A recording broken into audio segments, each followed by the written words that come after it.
Okay, today we are diving into a really powerful, and I mean really challenging story.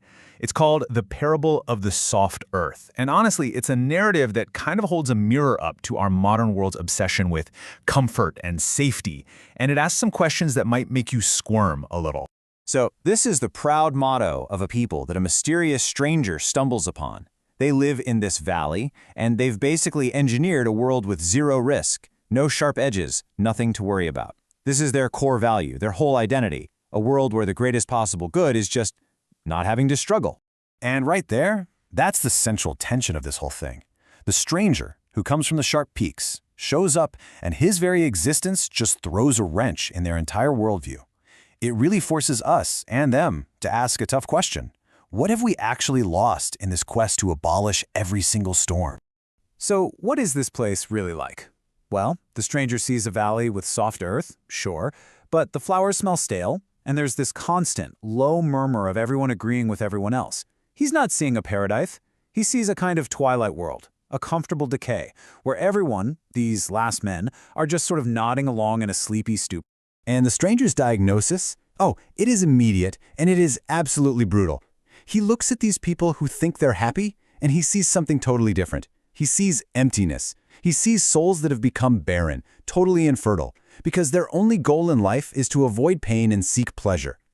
By getting rid of all struggle, they've accidentally gotten rid of the very thing that makes greatness possible.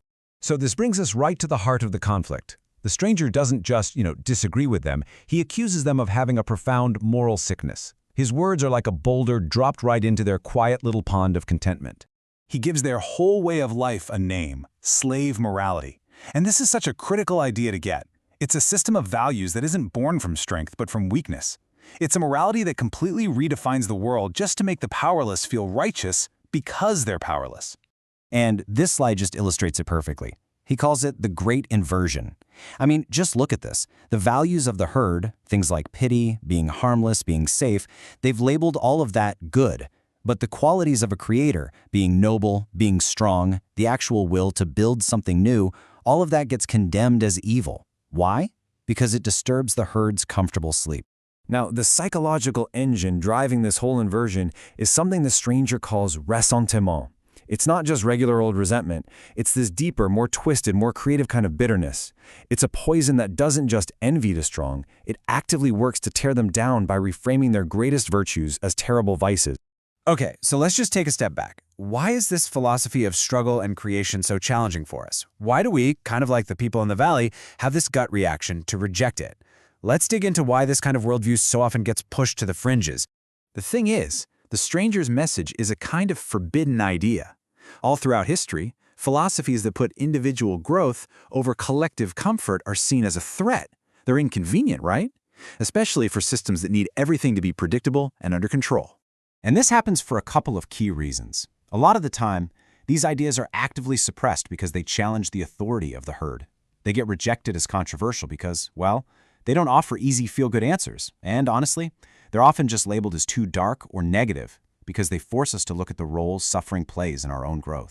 And this all builds to the story's climax, which centers on one single, incredibly powerful symbol, the cross.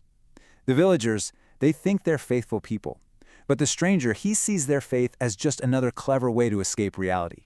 And this is his first huge accusation. He sees their polished golden crosses, not as symbols of true faith, but as shields. They're using the story of someone else's suffering to justify their own desire to avoid any suffering themselves. It's a way to hide from the hard, painful, but necessary work that he calls the agony of creation. But then he completely flips it on its head. For the stranger, the cross is not some passive shield you hide behind. No, it's an active, violent symbol of self-overcoming. It represents the painful process of destroying your old, comfortable self so that you can become something new, something greater, what he calls the Übermensch, or the over. So what does this path to becoming a creator actually involve? Well, the stranger lays it out, and let me tell you, it is not for the faint of heart. First, you have to drive the nails into your own deep-seated desire for comfort. Second, you have to become the poet of your own life. Create your own values. Don't just accept the ones the herd gives you. Third, you've got to reject that herd morality of safety and pity. And finally, and this is the most radical part, you have to learn to say a joyous yes to suffering itself, to see it as the raw material for growth.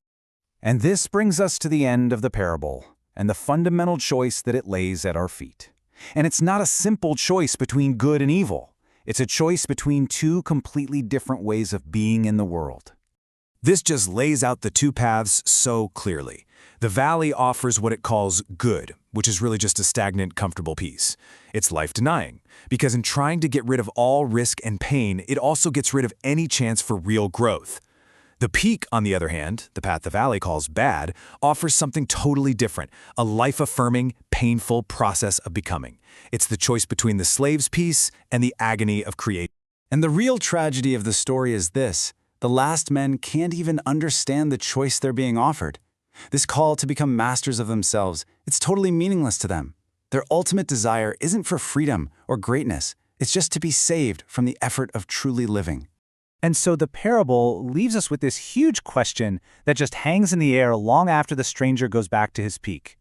When we look around at our own world, with all its emphasis on safety, on comfort, on getting rid of every storm, which path do we seem to be on? The valley or the peak?